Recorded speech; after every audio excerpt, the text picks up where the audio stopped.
Hi everyone, Kieran Brown here and welcome to another video. Today I'm going to be talking about how to get a small waist as a man. Now this is all in the name of basically achieving an aesthetic looking body. That's kind of why I got into the gym in the first place, to improve the way that I looked. And having a small waist is, part of that look, which, objectively is found attractive. So what we'll discuss: why a small waist is good, what else improves proportions, what is a small waist for your height, and how to get it. So if you're new here, I'm Kieran. I make videos on helping you to lean down, get visible abs, and also I document my own physique journey. I'm currently in the process of lean bulking, which I'm making videos about on this channel as well. So first of all, why is a small waist good? Well, it basically means that you have a low percent of body fat and that you're very lean, and it's associated with athleticism, and it's also like very aesthetic. As you can see with the guy in the picture, he's like pretty shredded, and you can see that his waist is very thin. And what else improves proportions? Well, it's the wide shoulders, and the wide shoulders combined with the small waist give the V taper look, which I think we're all after.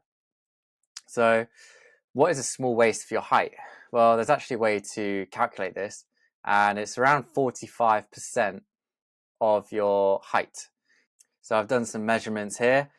These are the US metrics. So, they range from a guy who's 5'6", an ideal waist is around 29 to 30 inches. And if you're 6'4", it's 34 to 35 inches.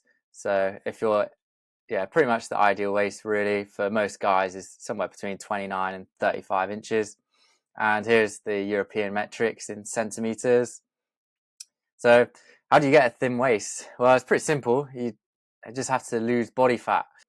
And there are 4 things that I've done personally to make my waist smaller. I used to be 20% plus body fat. Now I'm sitting around like 13. And first of all is weigh yourself every day and actually track this body fat percentage. Aim for a 1% drop in body fat every week. If you're in this range, then don't change anything. And if you're not losing this amount, then you can remove 100 calories or add 10 minutes of cardio until you get back into that range, and then just repeat it really. So how can you speed things up? Well, you can count your calories and you can do cardio. So counting calories speeds it up because it means that you're accurately eating in a calorie deficit every day, and cardio obviously increases your energy expenditure and means that you can eat more, like if you need to.